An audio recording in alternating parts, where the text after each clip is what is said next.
Hi viewers, I just wanted to show you how I modified this SOG Gambit knife. Bottom line, I wasn't too thrilled with the swing ring down at the bottom here. I'm not going to be twirling it around. If I did, I'd probably cut myself badly. So I wanted it a little shorter, and in so doing, I think it turned into a better knife. Bottom line, I just got out the cutoff wheel, took it off, ground it down, and I did leave this tang at the end. You could probably cut it down and make it rounded and kind of fit it in. But for 5 minutes worth of work, I wanted to leave this on here because I found that it really helps with my pinky finger, getting a good grip on this thing. Whether it's in a straight cut position, straight down, it locks it in really well. Or let's say you're in a more of a thrust position, that pinky really goes in there nicely. Also, if you were going to carry it in an up thrust thing, you could put your thumb and it fits in there great. Naturally, you want to, not that this is going to be used for self-defense, but if you were, you'd want to have your finger down here, your thumb, so you didn't break it. But if you're doing an up thrust on any type of material, it locks it in well.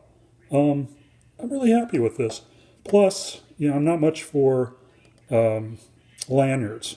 You could drill a hole in here and put a lanyard in, but I've never found much use for them. As on previous videos, probably the best part of the knife is the sheath. I really like this. I know on some of them it doesn't lock in. I've seen videos where they lock it in and it's noisy. This does not move at all. Maybe they've corrected that. And it's got the 360-degree rotational clip, which is nice. But I'll tell you what, just leaving that in there has turned this into a great knife. I'd rather it was a straight Wharncliffe blade. This is, I think they call it a modified Wharncliffe, and they call it a Gambit because it's supposed to be like a Karambit, more of a self-defense knife. I wish it was flat. It would be a little easier to sharpen, but it's no big deal if you got ceramic rods. That's the first thing I did, was kind of touch it up a little bit, and it's good and sharp. I know the steel isn't the greatest, but let's face it, for most of us, you don't need an SV30 or one of the super steels that they talk about. I'd rather have something I could touch up whenever I needed to with just on a ceramic rod. Makes it easy. If SOG's listening, it would be nice if you made this knife in just a straight Wharncliffe blade. One other thing I noticed, when it did have the ring on there, you're putting your little pinky finger through the ring, you've got to put your hand down, so you've got this limited space in here, which is useless. But the jimping on it is designed for this being down here. If SOG'd want to, they could probably move it about a ½ inch up, and the jimping is great. It feels fantastic. It really locks in.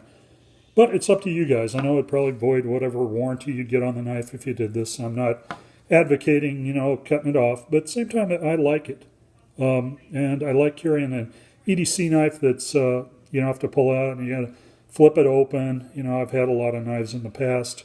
I won't go through all of them, but this is for a everyday carry, fixed blade, 2.6-inch blade, and it's not exactly designed for self-defense like any knife. But for opening boxes, the only thing you couldn't do would be chop onions or something if you were going to dice them up. But other than that, pretty cool blade, and I think it's become more practical by cutting that stupid ring off the back. And I know some of you guys love flipping them around. More power to you. Don't hammer on me on the reviews. But for me, I'm an older guy. I'm not going to be flipping this around on my finger. I'm just going to be using it to cut open boxes or carpet or anything else. Anyway, thank you. I hope you found this useful.